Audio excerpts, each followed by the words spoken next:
دیکھا جائے ارے العلماء ورثۃ الانبیاء، ارے عالم وہ ہوتا ہے جو نبی کے علم کی وراثت پانے کے بعد نبی کے علم کو بانٹتا جائے۔ مثال کے طور پر شخصیتیں موجود ہیں، علم ینتفع بہ الناس، علم سیکھے بھی ہیں، لوگوں کو سکھاتے بھی ہیں، یہ علماء ہیں۔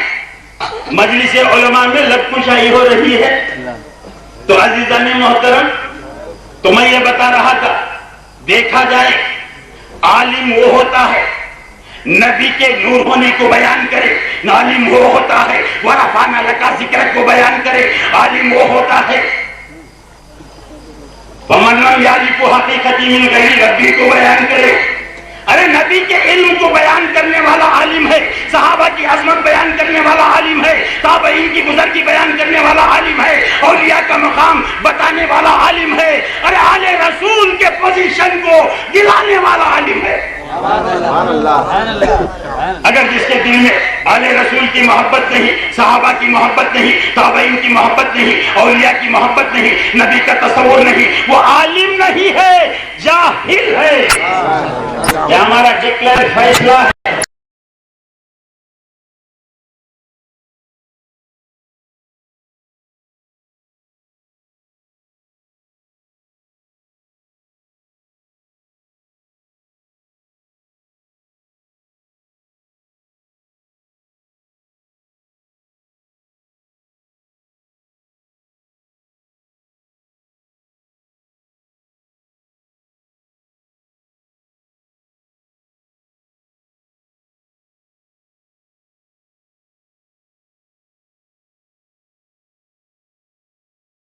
میں سجائی نہیں گئی تھی تو مغرب ربانی تھا، یہاں تک کہ نہ کب تھا، نہ جب تھا، نہ ادھر تھا، نہ ادھر تھا، نہ شمال، نہ جنوب، نہ مشرق، نہ مغرب، کوئی کائنات کا ذرہ نہیں تھا تو رب تھا، تو وہ ابلیس تھا تو مغرب ربانی تھا۔ جب اس جدولی آدمہ کا سوال پیدا ہو گیا تو راندے بارگاہ ہو گیا۔ اور ابلیس کا علم 500 کروڑ سال سے تھے، 40 میں انٹرا 15 آدمی، میں سجدے میں نماز کی بلا میں نماز کی طرف لے جا رہا۔ عزیزان محترم، وہ نماز بیکار ہے جس کے نماز میں تصور رسول نہیں ہے، وہ نماز بیکار ہے جس کے سجدوں میں تصور مصطفیٰ نہیں ہے۔ ارے نماز بھی ہو تو تصور رسول ہو، روزہ رکھے تو تصور رسول ہو، کعبے کی زیارت ہو تو تصور رسول ہو، رجم جمار کرے تو تصور رسول ہو، عرفات کے میدان میں ٹھہرے تو تصور رسول ہو۔ تو عزیزان محترم، مسلمان مومن اور سنی وہ ہوتا ہے جو تصور مصطفیٰ سے جس کا دل نگینا ہوتا ہے۔ نعرہ تکبیر، نعرہ تکبیر، نعرہ تکبیر، نعرہ رسالت، نعرہ رسالت، اس کا دامن، اس کا دامن، جا کا دامن، جا کا دامن، پیر کا دامن، پیر کا دامن، پیر کا دامن۔ عزیزان محترم، میں نے ان طالب علموں کو دیکھ کر قرآن کی ایک مشہور آیت پڑھی ہے تاکہ صبح آپ لوگ ایک دوسرے کی کانا پوسی نہ کریں کہ صاحب کون سی آیت پڑھی۔ میں جو آیت پڑھا ہوں مدرسے کا طالب علم بھی جانتا ہے اور میری عزت میں آپ خواتین بھی جانتے ہیں، جوان بھی جانتے ہیں، بوڑھے بھی جانتے ہیں، اور جو ایک آدھ سجدہ کرنے والا بھی جانتا ہے۔ تو عزیزان محترم، کیا پڑھا میں آیا اہدنا الصراط المستقیم۔ اب اس آیت کا ترجمہ ایک جناب کسی تبلیغی کی زبان سے سنے، دیوبندی خیالات تھے تو انہوں نے ترجمہ کیا اہدنا الصراط المستقیم، اے اللہ ہمیں سیدھا راستہ بتا، یعنی کہ دکھا۔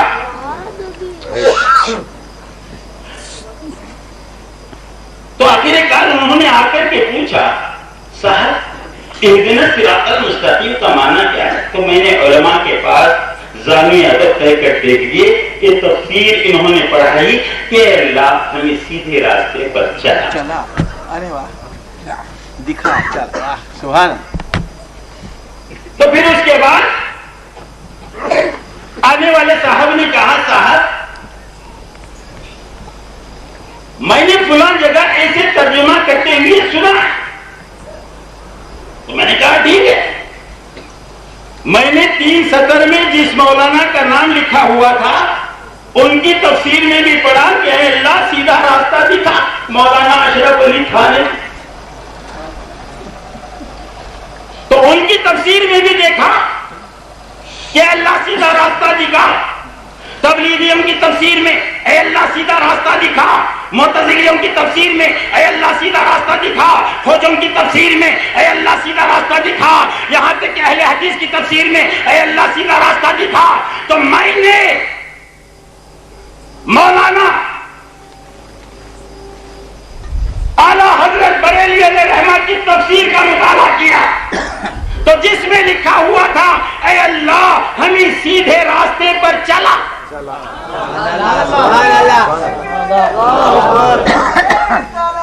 میں نے پوچھا عالم خیال میں تربت اعلیٰ حضرت بریلوی علیہ رحمہ کے تصور میں یہ قبلہ میں نے کھوجوں کی تفسیر ایسے پڑھی. تبلیغیوں کی تفسیر میں یہ بات پڑھی ہے. معتزلیوں کی تفسیر میں یہ بات پڑھی ہے. اہل حدیث کی تفسیر میں یہ بات پڑھی ہے. لیکن آپ کی تفسیر میں یہ بات پڑھ رہا ہوں تو حضرت اعلیٰ حضرت بریلوی علیہ رحمہ میری اصلاح فرماتے ہوئے کہتے ہیں کہ سنو اب کون سے نبی آئیں گے جو راستہ دکھائے. اب کون سے رسول آئیں گے جو راستہ دکھانے کے لیے.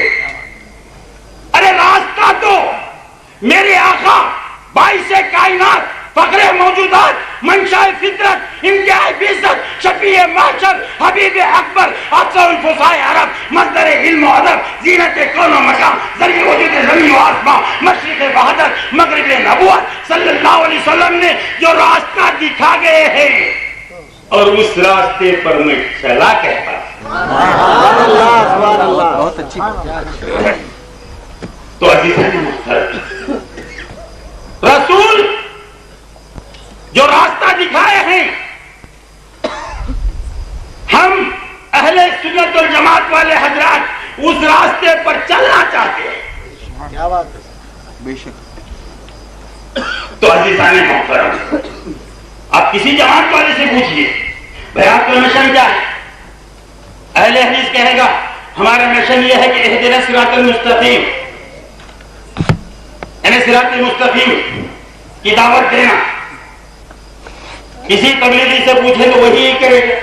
کسی فرقہ اور جماعت والے سے پوچھے تو یہی کہے گا کہ ہمارا مقصد اور مشن یہ ہے کہ صراط مستقیم کی دعوت. اب ہمارا مقصد صراط مستقیم کی دعوت ہے. اب دیکھنا یہ ہے آپ لوگ صراط مستقیم پر جو بیٹھا ہے وہ بیٹھا رہے گا. صراط مستقیم پر بیٹھنا یہ ابلیس ملعون کا کام ہے. صراط مستقیم پر چلنا یہ صحابہ اکرام کی سنت ہے. تو عزیزان محترم رب کہاں ملے گا صراط مستقیم پر؟ بیٹھا ہوا ہے. اچھی بات ہے. بہت خوب سبحان اللہ. رب کہاں ملے گا؟ لکھا ہے رب کہاں ہوگا؟ صراط مستقیم پر. تو ہم پوچھتے ہیں اے باری تعالیٰ جب تو صراط مستقیم پر ملے گا تو میرے رسول کہاں ملیں گے؟ تو جواب دے رہا ہے یاسین والقرآن الحکیم انک لمن المرسلین علی صراط مستقیم. ارے رسول بھی صراط مستقیم پر ملیں گے. اب صراط مستقیم جس طرف ہم جا رہے ہیں تو ابلیس دیکھ رہا ہے. اس کی دوامی آنکھیں بھیانک چہرہ اور اس کی نکلی ہوئی دانتوں سے ہم گھبرا کرتے ہیں. ایک جماعت آئی سفید لباس میں ملبوس. تو عزیزان محترم وقت گزرتا جا رہا ہے. وقت کی نزاکت کو مد نظر رکھتے ہوئے چند ہی باتوں میں اپنی تقریر ختم کروں اور میں یہ بتانا چاہتا ہوں صراط مستقیم پر چلنے والے کون اور بیٹھنے والے صراط مستقیم پر چلنے والوں کا ایک واقعہ کوئی ملا ہو اللہ کے رسول صلی اللہ علیہ وسلم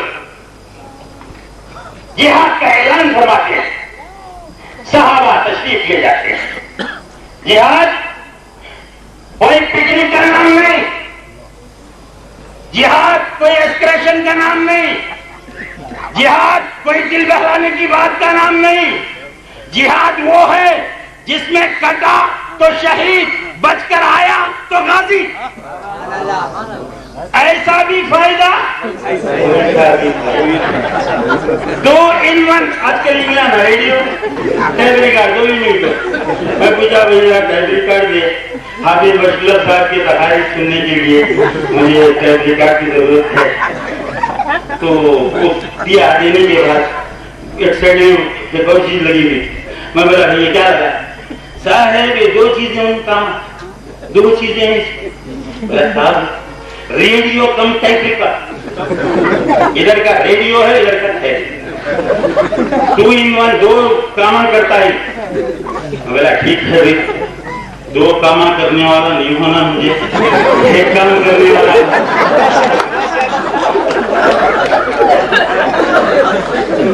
تو مجھے 2 کام والا ضرورت نہیں 1 کام والا ضرورت ہے تو بولا صاحب وہ آ گیا 1 کام والا تو دے دے تو لیکن زمانہ 2 کام سے چل رہا ہے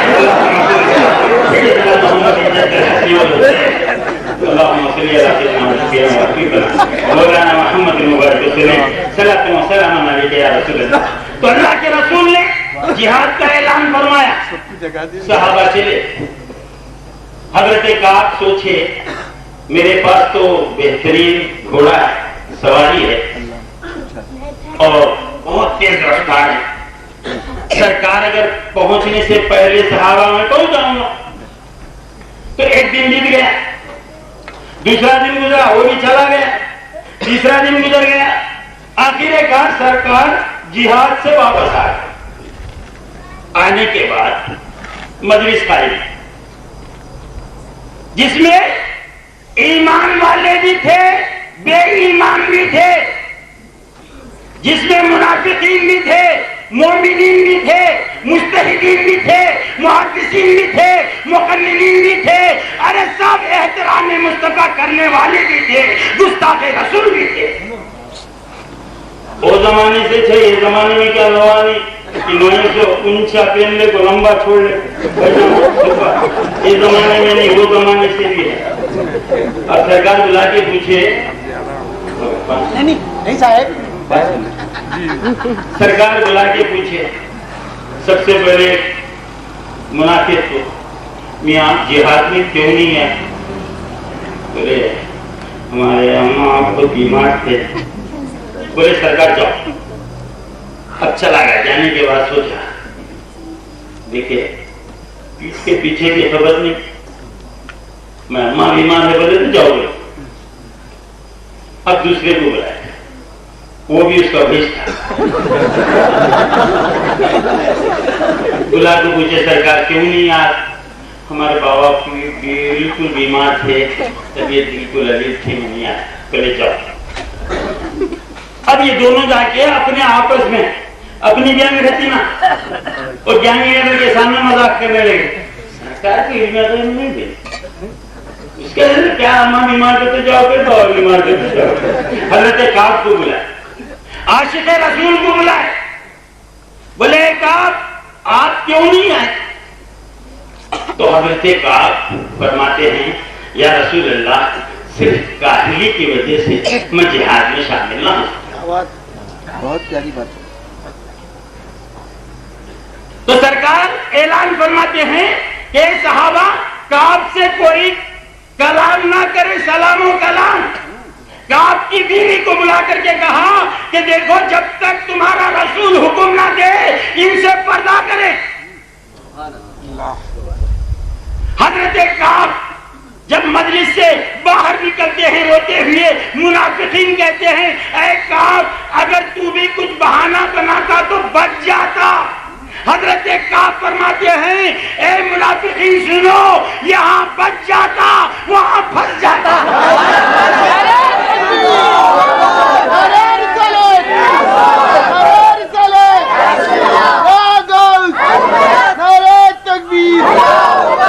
یہاں بچ جاتا. یہ تمہاری بات ہے لیکن میرا ایمان یہ کہتا ہے وَعَلَّمَكَ مَا لَمْ تَكُنْ تَعْلَمُ وَكَانَ فَضْلُ اللَّهِ عَلَيْكَ عَظِيمًا.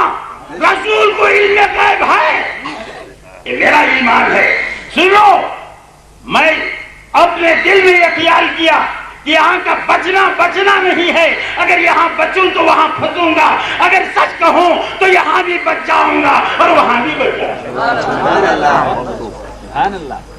حضرت کعب فرماتے ہیں جب میں گھر جاتا تو میرے جانور مجھے دیکھ کر بدکتے تھے ہی. جو ہی میں گھر کے قریب پہنچا تو میرے جانور مجھے دیکھ کر منہ پھیر لیے. تو عزیزان محترم ذرا عقل کے گھوڑے دوڑا کر دیکھو بے زبان جانور کو حکم رسول کا اتنا خیال اور پاس ہے, عظمت رسول کا پاس ہے, لیکن یہ دو ٹانگ والے جانور کیوں نہیں. جانور حکم رسول کا پاس ہے. بات دربار رسول میں ہوئی, الہام جانوروں کو ہوا, لیکن کتاب اللہ اور سنت نبوی کے پڑھنے کا دعویٰ کرنے والے ان دو ٹانگ کے جانوروں کو اس بات کا خیال نہیں. واطی اللہ واطی رسول پر ہمارا عمل ہے. اللہ کا شکر لکھ الحمد بہت بڑے گوشت کی بریانی. مسجدوں کو کیا ہے ہم نے لارجنگ بنا دیے. سرکار کے دور میں جب مسجد نبوی بنی تھی, سرکار کے دور میں جب مساجد بنے, صحابہ نے پوچھا یا رسول اللہ یہ مسجدیں بنائی گئی ہیں تو سرکار نے فرمایا اے صحابہ یہ مسجدیں عبادت خانہ ہے. تو یہ جماعت نے سوچا نبی نے عبادت خانہ بنایا ہے, ہم مسافر خانہ بنائیں. مسافر خانہ بنایا. سرکار نے حکم دیا مجبور ہو کر سو جاؤ مسجد میں.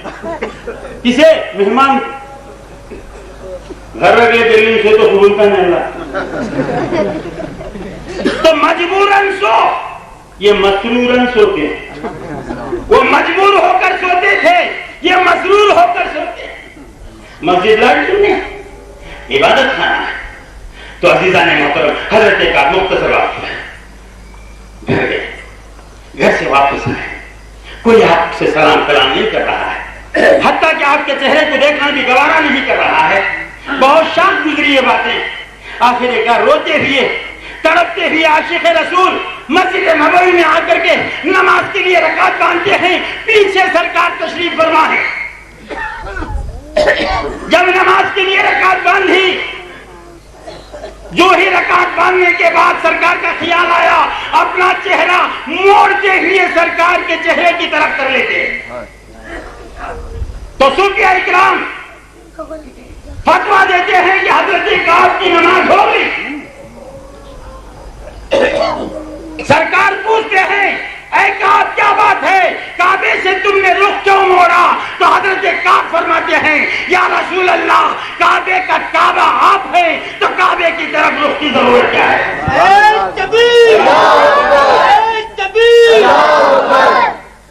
تو عزیزان محترم سرکار معاف فرمائے. تو حضرت کعب گھر جاتے ہیں تو حضرت معمول جانور بدکنے لگتے ہیں, مہمان. تو عزیزان محترم رسول کی محبت اور تصور رسول جس کی نماز میں نہ ہو وہ نماز نہیں ہے. لیکن لکھنے والے چرب زبان لوگوں نے یہاں تک لکھ دیا تصور رسول اگر نماز میں آ گیا تو نماز نہیں ہوتی. لیکن میں نے علماء و مشائخین سے اور اے بزرگان دین کی صحبت میں یہی تعلیم پائی ہے کہ تصور رسول اگر نماز میں ہل گیا تو نماز نہیں ہوتی. آؤ صلح حدیبیہ کی بات کرو. اللہ کے رسول نے حضرت عثمان غنی رضی اللہ تعالیٰ عنہ کہ جاؤ ان سال ہم حج نہیں کریں گے, پھر آئندہ سال آئیں گے. اس بات پر اگریمنٹ کرا تھا. حضرت عثمان غنی جو ہی مکہ پہنچتے ہیں، مشرکین مکہ کے سرداروں سے معاہدہ ہوتا ہے، اگریمنٹ ہوتا ہے کہ ان سال ہم واپس چلے جائیں گے، دوسرے سال آئندہ سال آ کر کے کیا ہے ہم اس کریں گے، یہ ہماری سرکار آپ کا. تو اگریمنٹ ہونے کے بعد مشرکین مکہ نے کہا کہ عثمان غنی جب آ ہی گئے ہیں تو طواف کعبہ کر کے جاؤ. یہ وہاں بھی ہوتا تو ضرور کر کے آتا، کوئی گندے خیالات والا ہوتا ضرور کر کے آتا، لیکن یہ عثمان غنی کا ایمان ہے. وہ عثمان غنی جو سرکار کی صحبت میں بیٹھ کر کے تعلیم حاصل کی تھی، وہ عثمان غنی جن کی زبان مبارکہ سے کلمات نکلے تھے، اشباع الجیعان و کسوۃ العریان و تلاوت القرآن. سرکار مجھے دنیا میں 3 چیزیں پسند ہیں: بھوکوں کو کھانا کھلانا، بڑھانا لوگوں کو کپڑا پہنانا، کلام مجید کی تلاوت کرنا. وہ عثمان غنی فرماتے ہیں سنو اے مشرکین مکہ کے سرداروں، عثمان غنی اس وقت تک اس کعبے کا طواف نہیں کرے گا جب تک کہ میرے رسول تشریف نہ لائے. اگر طواف کعبہ کرے گا. ابھی آپ شعلہ بیان مقدر حضرت مولانا سید حضرت بشر خان قادری سجادہ نشین جو عالم صلی اللہ علیہ وسلم نے فرمایا، حدیث کا مفہوم ہے جو دنیا میں جو ہے حافظ قرآن ہوتا ہے تو پروردگار عالم اس کے والد کو قیامت میں جو ہے اللہ تعالی ایسا تاج پہنائے گا جس کی روشنی سے سورج کی روشنی مان پڑ جائے. تو حضرات بہت ہی خوش نصیب وہ حضرات ہیں جن کے بچے حافظ قرآن بنے ہیں. میں مبارکباد دیتا ہوں شیخ محمود صاحب لطیفی کو، اور اس کے بعد حافظ محمد خواجہ بندہ نواز لطیفی ولد محمد جلیل احمد صاحب، یہ بھی حافظ قرآن بن چکے ہیں. خواجہ بندہ نواز حضرات آپ جانتے ہیں کہ یہ اسناد جو علماء اور مشائخ کے درمیان دیے جا رہے ہیں یہ ان کے لیے نہیں ہے بلکہ آپ لوگوں کے لیے. حافظ کے لیے اس کے قوت حافظہ خود اس کے لیے سند، لیکن دوسروں کو مطمئن کرنے کے لیے یہ سند دی جاتی ہے، بزرگوں کے ہاتھوں سے جو ہے دستار فضیلت باندھ دی جاتی ہے. اور الحمدللہ یہ تو دنیا میں جو ہے پہن رہے ہیں، اور ان کے والدین جو ہے فرشتوں کے درمیان جو ہے ان کے والدین کے سر پر جو ہے عبا پہنایا جائے گا. اب بلا تاخیر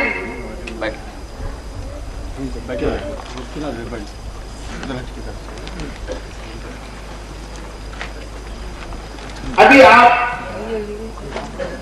فاضل جلیل حضرت علامہ افضل العلماء مولانا حافظ بشیر الحق صاحب لطیفی لیکچرر دارالعلوم لطیفیہ بیلور علماء اہل سنت مشائخین نظام فیضان لطیفیہ حافظ بشیر الحق صاحب قبلہ مدد ذلہ العالی لطیفی دارالعلوم لطیفیہ بیلور میں جہاں حضرت کی سرپرستی میں لیکچر کے فرائض انجام دے رہے ہیں، اور آپ 20 کتابیں اب تک لکھ چکے ہیں جس کے مصنف ہیں. ویسے تو آپ کے بات کا اندازہ نہیں ہوتا، جیسا کہ قادر باشا صاحب قادری نے کہا، حقیقت ہے یہ بات کہ بہت ساری ایسی کتابوں پر آپ نے قلم اٹھایا ہے جو اس وقت کے ہونے جا رہا ہے اور ہو چکا ہے، مگر طباعت ابھی اس کی نہیں ہوئی ہے. میں آپ حضرات سے پھر دوبارہ درخواست کر رہا ہوں یہ کتاب اپنے مطالعے میں رکھیے تاکہ معلوم ہو جائے کہ ذہن یہودیوں کا کیا تھا. الحمدللہ کفا وحدہ والصلاة والسلام علی نبی الذی لا نبی بعدہ. اما بعد فقد قال اللہ تعالی فی شان حبیبہ ان اللہ وملائکته یصلون علی النبی يا أيها الذين آمنوا صلوا عليه وسلموا تسليما اللهم صل على سيدنا وشفيعنا وحبيبنا مولانا محمد وعلى آل سيدنا وشفيعنا وحبيبنا ومولانا محمد بعدد كل داء ودواء وبعدد كل علة وشفاء. وقال الله تعالى في الكلام المجيد أعوذ بالله من الشيطان الرجيم بسم الله الرحمن الرحيم وعلم آدم الأسماء كلها رب اشرح لي صدري ويسر لي امري واحلل عقدة من لساني يفقهوا قولي رب زدني علما نافعا وحكمة تاما اللهم افتح لنا ابواب الخير والسعادة برحمتك يا ارحم الراحمين والحمد لله رب العالمين. صدر محترم حضرت ناظم دارالعلوم لطیفیہ جناب محترم ڈاکٹر سید اسماعیل پیر صاحب قادری، استاد محترم حضرت مولانا مرشد پیر حسینی داماد برکاتہم، رفیق محترم حضرت مولانا محمد ابراہیم صاحب، وعزیز محترم مولانا سید یوسف پاشا صاحب قادری، دیگر معزز علماء کرام و مشائخین عظام، محترم بزرگوں، عزیز ساتھیوں، محترم خواتین، پیارے بچوں، آج کا یہ اجلاس اس اعتبار سے بہت ہی مبارک اور مسعود ہے اور بہت ہی اہم ہے کہ آپ کے شہر کے 2 بچوں نے قرآن کریم کو حفظ فرما لیا. اس خوشی کے موقع پر میں ان 2 عزیز طالب علموں کو مبارکباد دیتا ہوں، پھر ان کے والدین اور اس مدرسے کے اساتذہ کرام اور اس مدرسے کے محتمین، پھر سب سے زیادہ وہ حضرات جنہوں نے اس پودے کو آباد کیا، لگایا اور اس کی تعمیر اور ترقی میں اس درسگاہ میں جو کچھ انہوں نے حصہ لیا ہے، ان سبھی حضرات کو مبارکباد پیش کرتا ہوں کہ تمام کے خلوص اور محبت کی وجہ سے، محنتوں کی وجہ سے آج یہ منظر ہمیں دیکھنے میں ملا کہ 2 حفاظ کرام اپنے سینے میں قرآن کریم لیے ہوئے اب میدان عمل میں تشریف لے آ رہے ہیں. اللہ ان دونوں کی عمر دراز فرمائے اور علم و عمل کی دولت سے سرفرازی عطا فرمائے اور ان کے بزرگوں کا سایہ ان کے سروں پر قائم رکھے. محترم بزرگوں اور عزیز ساتھیوں، چونکہ یہ اجلاس حفظ قرآن سے متعلق، ایک درسگاہ کی تعمیر اور ترقی سے متعلق، پھر اس میں اس کے تعلق سے ایک حدیث میں روشنی ملتی ہے، اطلبوا العلم من المہد الی اللحد، علم کو گود سے لے کر گود تک حاصل کرو، گہوارے سے لے کر خبر تک سیکھتے رہو. اس کے لیے علم کی کوئی قید نہیں رکھی کہ 20 سال تک علم حاصل کرنا چاہیے، ایک سند لے لینا چاہیے، پھر اس کے بعد معاملے کو ختم کرنا چاہیے. سندیں تعلیم کے مکمل ہونے کی علامت ہیں، اس کے بعد بھی آپ کے علم کا سلسلہ برابر جاری ہو سکتا ہے اور یہ سلسلہ اس وقت تک رہے گا. یہ اس بات کی طرف اشارہ دے رہا ہے کہ علم کا تعلق وہیں سے شروع ہو رہا ہے، جاننے کا معاملہ بھی وہیں سے شروع ہو رہا ہے. اور سب سے اہم بات یہ ہے کہ تمام انسانوں کی ارواح میں روح محمدی صلی اللہ علیہ وسلم کو شرف حاصل ہوا کہ وہی معلم ثابت ہوئی، وہی استاد ثابت ہوئی، وہیں سے تعلیم کا سلسلہ جاری و ساری ہوا. گویا معلم انسانیت کا درجہ رسول اکرم صلی اللہ علیہ وسلم ہوا. اس میں تمام انبیاء کرام کی روحیں جمع کر دی گئی. انبیاء کرام کتنے رہے اس کی صحیح تعداد تو نہیں ہے. امام طبرانی کی ایک روایت ہے کہ 1,24,000 انبیاء کرام اس دنیا میں پہنچے. اس روایت سے بڑھ کر بھی ممکن ہے کیونکہ اللہ تبارک و تعالیٰ نے ہر قوم کے اندر انبیاء کرام کو بھیجا. وَلِكُلِّ قَوْمٍ هَادٍ، ہم نے ہر قوم کے اندر ایک رہبر کو بھیج دیا ہے. اور جہاں کی انسانی آبادیاں رہی وہاں ضرور اللہ کا نبی پہنچا. وَمَا كُنَّا مُعَذِّبِينَ حَتَّى نَبْعَثَ رَسُولًا، ہم کسی آبادی کو اس وقت تک عذاب نہیں دیتے ہیں جب تک کہ اللہ کا نبی وہاں نہ بھیجے. وَمَا أَرْسَلْنَا مِن رَّسُولٍ إِلَّا بِلِسَانِ قَوْمِهِ لِيُبَيِّنَ لَهُمْ. زبانیں کتنی آئی ہیں اس کا کوئی صحیح اندازہ نہیں. قرآن کریم کا بیان ہے کہ ہر زبان بولنے والوں کے اندر ہم نے نبی کو بھیجا تاکہ وہ نبی اپنی زبان میں اپنی قوم کو تعلیم دے. تو اس طریقے سے کتنی قومیں رہیں، کتنی زبانیں رہیں، کتنے علاقے رہے، کتنے انبیاء کرام آتے رہے، اس کا صحیح اندازہ تو نہیں. تو اللہ تبارک و تعالیٰ نے تمام نبیوں کی روحوں کو جمع فرما دیا. اس کا تذکرہ بھی اللہ نے تیسرے پارے کے اندر کیا ہے سورہ بقرہ کے سورہ آل عمران کی آیتوں کے اندر وَإِذَا أَخَذَ اللَّهُ مِيثَاقَ بَنِي إِسْرَائِيلَ وَإِذَا أَخَذَ اللَّهُ مِيثَاقَ نوح کے ساتھ تشریف لے گئے اور سارے انبیاء کرام کا وہاں پہنچنا اس بات کا ثبوت ہے کہ حضرات انبیاء کرام کے بدن بھی محفوظ ہیں اور ان کی ایک زندگی ہے جس کو برزخی زندگی اور شہداء کی زندگی سے کہیں زیادہ افضل اور بہتر قرار دیا گیا ہے اور اس طریقے سے وہاں آپ کو امام الانبیاء کا درجہ دے دیا گیا اور بتلا دیا کہ رسول اکرم صلی اللہ علیہ وسلم کا مقام اور مرتبہ کیا ہے. تو اس طریقے سے دو واقعات پیش آئے انسانوں کا سلسلہ شروع ہونے سے پہلے آدم علیہ السلام کی دنیا میں آنے سے پہلے تمام انسانوں کی روحوں سے لے کر الست بربکم کا خطاب ہوا.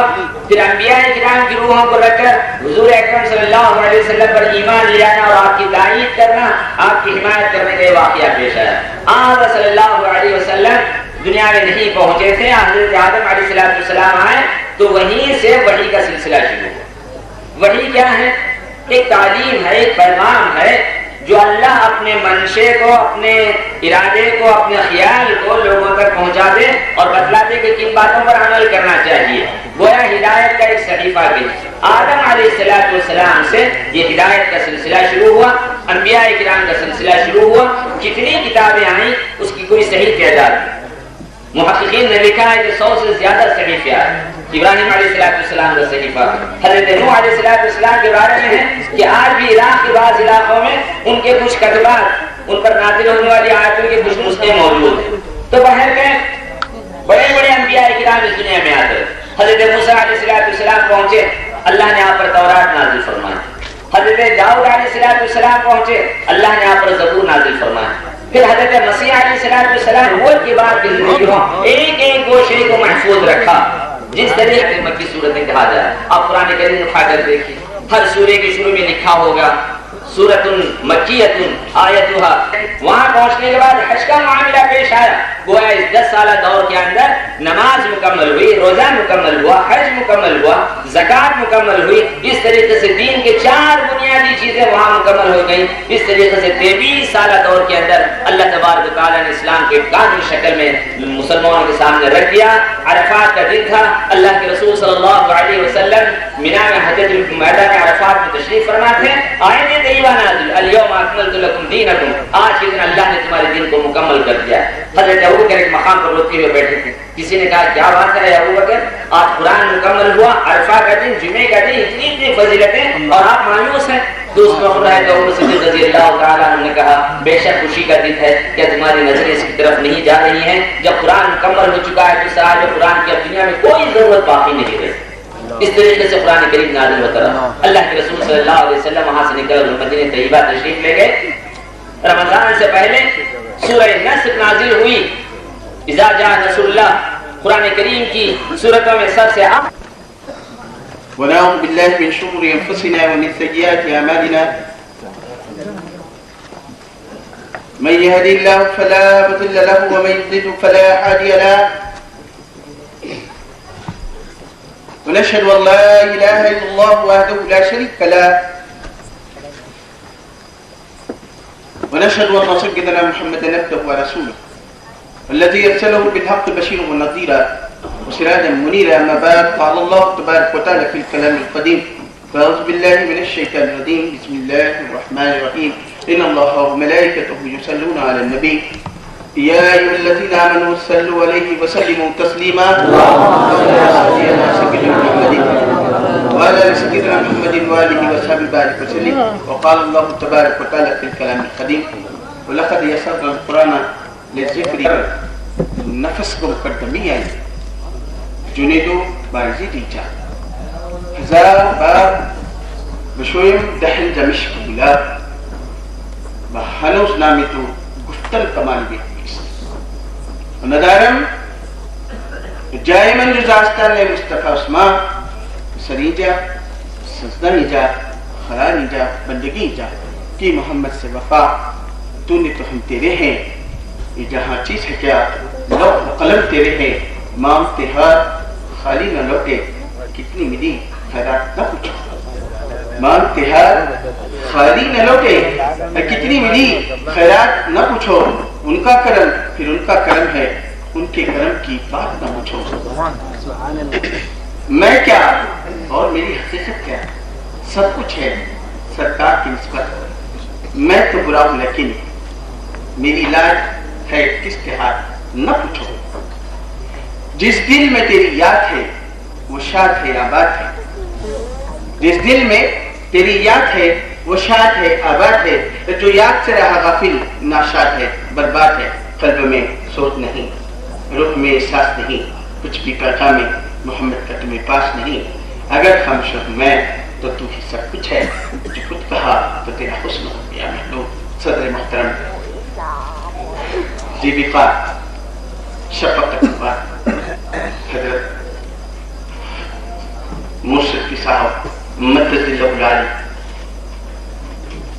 ہماری شفقت نواز حافظ صاحب قبلہ جو مہمان خصوصی ہیں اور میرے بزرگ دوستوں حافظ صاحب قبلہ یوسف پاشا خادر پاشا یہ جتنے میرے بزرگ دوستوں یہ اہل خیر اہل علم حضرات ان کے سب اللہ ان پر فضل فرمائے اور رحمتوں کے نزول کے ساتھ ان حضرات کے درجات کو بلندی سے نوازتے ان کے فیضان کو جاری اور ساری فرماتے. میرے بزرگ دوستوں اس سے پہلے کہ میں کچھ عرض کرنے چلوں آئیے ہم آپ سب مل کر بارگاہ رسالت مآب میں والے رسالت مآب میں درود شریف کا نذرانہ باوجہ بلند پیش کرے. اللہم صلی علی سیدنا محمد وآلہ وصحبہ بارک وسلم. ایک اور بار میرے بزرگ دوستو اللہم صلی علی سیدنا محمد نبی وآلہ صلی اللہ علیہ وسلم والصلاۃ والسلام علیکہ. یا رسول اللہ جلسہ نسبت کا جلسہ ہے. ہماری نسبت ایسی اللہ کے حبیب ہمارے درود کو سن لے اور وہاں سے جواب آ جائے. میرے بزرگ دوستو دل کی گہرائیوں کے ساتھ تعظیم کے ساتھ اپنے نبی پر ایک اور بار درود شریف باوجہ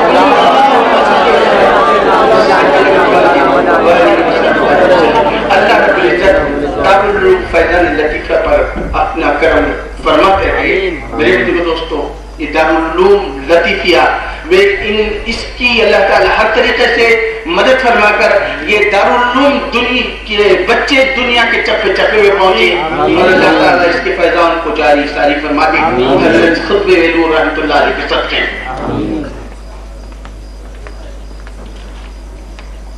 یہ بانی جامع نظامیہ میں بہت غور سے ملاحظہ کرنا ہے. میں چند باتیں آپ حضرات کے سامنے سے عظمت قرآن یہ نصیحت کی چند باتیں عرض کرنے کی کوشش کروں گا اس لیے کہ میں بھی مشتاق ہوں حضرت ابو الحسن سید مرشد کے صاحب قبلہ مدد اللہ علی جن کے ایک ایک لفظ میں ایک ایک گوہر ہوتا ہے.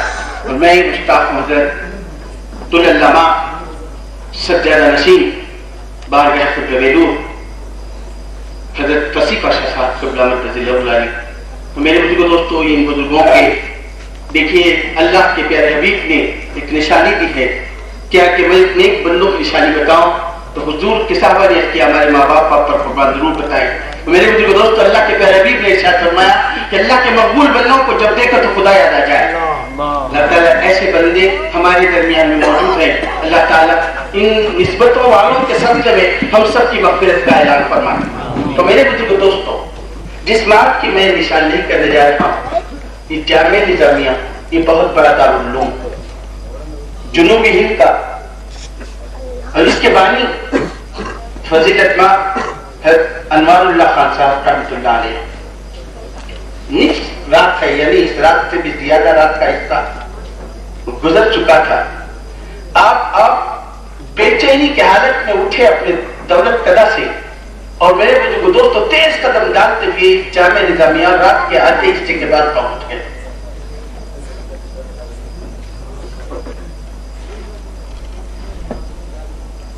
جب بے معمول رات کو میرے بزرگ دوستوں حضرت کی آمد کی اطلاع ہوئی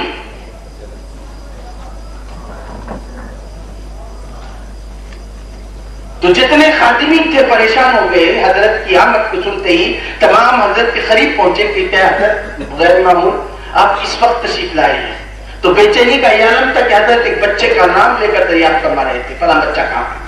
یہ پوچھتے ہوئے جہاں بچے آرام فرما رہے تھے حضرت خود وہاں تشریف لے گئے. دیکھا کہ بچہ کروٹیں بدل رہا ہے اس کو نیند نہیں آ رہی.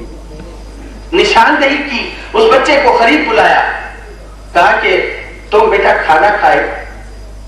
کہا کہ میں کھانا آج نہیں کھایا۔ میرے بزرگ دوستوں، حضرت فضیلت جنگ نے کھانے کا انتظام کیا اور حضور خود اپنے دست مبارک سے وہ بچے کو کھانا کھلایا۔ سبحان اللہ۔ بہت سے ملاحظہ فرمائے،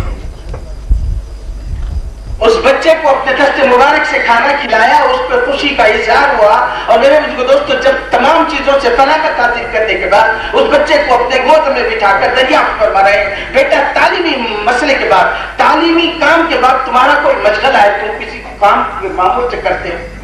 بچے نے پہلے تو انکار کرتا رہا، مگر حضور کے اصرار کے اوپر بچے نے کہا کہ ایک کام کرتا ہوں، جب بھی مجھے تعلیمی معاملات سے فرصت ملتی ہے تو آقا نامدار تاجدار مدینہ احمد مصطفیٰ محمد مصطفیٰ صلی اللہ علیہ وسلم پر کثرت سے درود پڑھتا ہوں۔ سبحان اللہ۔ میں اس لیے اس بات کی طرف راغب ہو رہا کہ دارالعلوم پر بھی اللہ تعالیٰ اپنا فضل فرما دے۔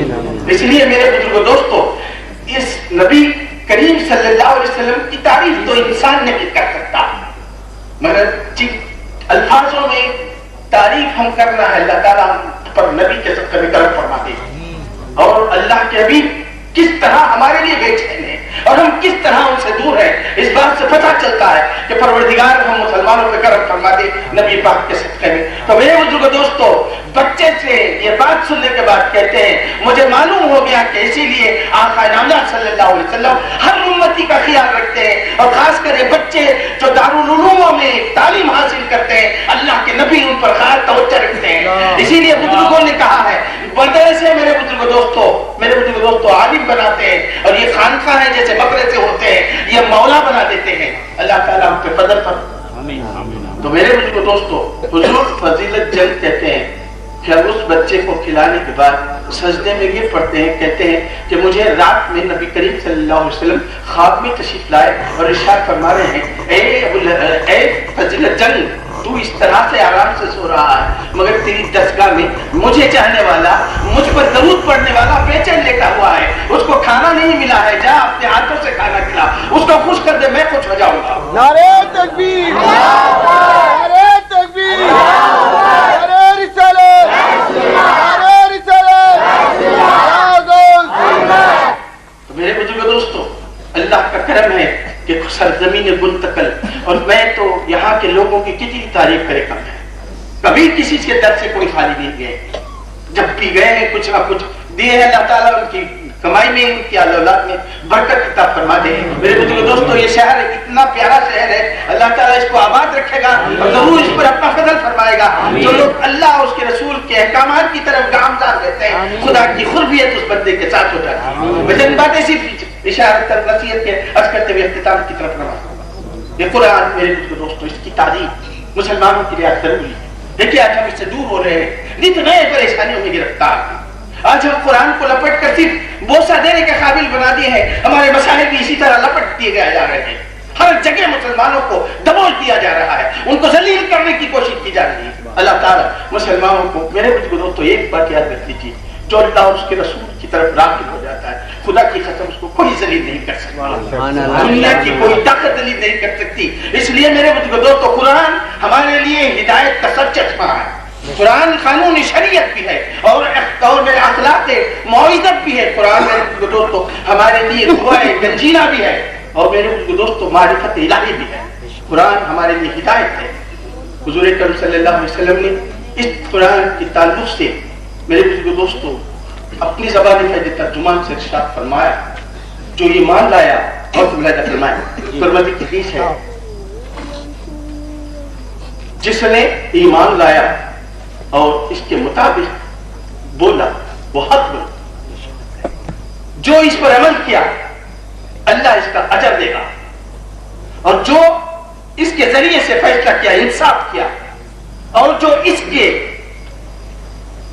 کو ہدایت کے لیے بلایا، اس کی طرف دعوت دی، اس کا پیغام کو پہنچایا، تو وہ سیدھا راستہ دکھایا۔ اللہ تعالیٰ جو دارالعلوم میں محتمین دارالعلوم، ان کا ساتھ دینے والے سب پر رحمتوں کا نزول فرمائے۔ حافظ ابراہیم صاحب اللہ تعالیٰ میرے بزرگ دوستوں ایسے لوگ مل جائیں اور اللہ تعالیٰ ہم مسلمانوں کے بچوں کو ترقی عطا فرماتا ہے، ان کی عمر اقبال میں ترقی سرفراز فرما دے۔ تو حضور نے ہمارے بزرگ دوستوں اس طرح ارشاد فرمایا، ایک حدیث یہ اللہ کا ارشاد ہے، ان رحمت اللہ قریب من المحسنین، اللہ راہی قریب من المحسنین، اللہ تعالیٰ کی رحمت نیکوکار بندوں کے ساتھ ہے۔ دیکھیں قرآن کس طرح سے ان نیکوکار بندوں کی نشاندہی کرتا ہے۔ میرے بزرگ دوستو، حضور اکرم صلی اللہ علیہ وسلم ارشاد فرماتے ہیں، خدا بندے کے یاد ہے کہ خدا تو بندے کے ہر وقت قریب ہے، مگر چند ایسے مخصوص وقت ہیں جو اللہ پر پروردگار عالم بندے کے بالکل مخصوص طریقے سے بالکل قریب ہو جاتا ہے۔ تو حضور نے صحابہ نے دریافت فرمایا، یا رسول اللہ صلی اللہ علیہ وسلم وہ کون سا وقت ہے جو بندے کے اللہ تعالیٰ قریب ہو جاتا ہے؟ بات میرے بزرگ دوستو، حضرت سیدنا امام احمد حنبل رضی اللہ تعالیٰ عنہ نے اللہ پروردگار عالم کو خواب میں دیکھا۔ امام احمد حنبل رحمت اللہ علیہ نے خواب میں اللہ کے دیدار کو مشرف ہوئے، اللہ کی بارگاہ میں کہ پروردگار مجھے کوئی ایسی عبادت بتا دے جس سے تیرا قرب حاصل ہوتا ہے۔ پروردگار مجھے کوئی ایسی عبادت بتا دے جس سے تیرا قرب حاصل ہو جاتا ہے۔ تو اللہ نے ارشاد فرمایا، امام احمد حنبل قرآن کی تلاوت کر میرا خوبصورت آغاز ہو جائے۔ یہی بات میرے بزرگ دوستو یہاں ارشاد فرماتے ہیں، میں نے میرے پروردگار سے دربار فرمایا، پروردگار کا سمجھ کر پڑھے یا بے سمجھے پڑھنے سے بھی ارشاد فرمایا، پروردگار جو سمجھ کر پڑھے نہ سمجھ کر پڑھے تو بھی میں اس کو ثواب دے دیتا ہوں، اس لیے کہ میرا یہ اعلان ہے۔ میرے بزرگ دوستو قرآن میں کتنے حروف ہیں آپ کو معلوم؟ ہم کو تو بہت سے باتیں دوسرے ناجائز باتیں سب یاد رہتے ہیں، اچھی باتیں یاد نہیں کرتے۔ اللہ بدل فرمائے قرآن میں میرے بزرگ دوستو 1,27,000 حروف ہیں، 1,27,000 حروف ہیں، اور ہر حروف میں سیدنا علی کا قول ہے، جب نماز کی حالت میں قرآن پڑھتا ہے تو 1 کو 100 کا ثواب ملتا ہے، نماز ٹھہر کر پڑھتا ہے تو 100 کا، بیٹھ کر پڑھتا ہے تو 50 کا، وضو کر کر صرف نماز کی نہیں غیر نماز کی حالت کر پڑھتا ہے تو 25 کا ثواب ملتا ہے۔ تو اب 1,27,000 کا اندازہ لگا لیجیے، وہ بچے جو ابھی جب بھی حضرت کے دست مبارک سے فیضیاب ہوئے ہیں، اللہ تعالیٰ دست میں ایسی طاقت دے دے کہ ان کے دلوں کو نور سے معمول فرما دے، معرفت کا علم ان کے دلوں میں آ جائے، دنیا میں چمکے۔ میرے بزرگ دوستو، میرے بزرگ دوستو، یہاں امام احمد حنبل نے ارشاد فرمایا، اے لوگوں، اللہ کے لیے پہلے اپنے بچوں کو کلام کی تلاوت کا سکھا دو۔ اسی لیے حضور صلی اللہ علیہ وسلم نے میرے بزرگ دوستو اللہ کی رحمت قریب ہونے کی باتیں 3 باتیں بتائی کہ میں اس کو مختصر انداز میں آپ حضرات کے سامنے عرض کرتے ہوئے اختتام کی طرف رہا۔ حضور نے ارشاد فرمایا، اللہ کی رحمت بندے کے اس وقت بالکل قریب ہو جاتی ہے جب بندہ تہجد کی نماز میں قرآن پڑھتا ہے۔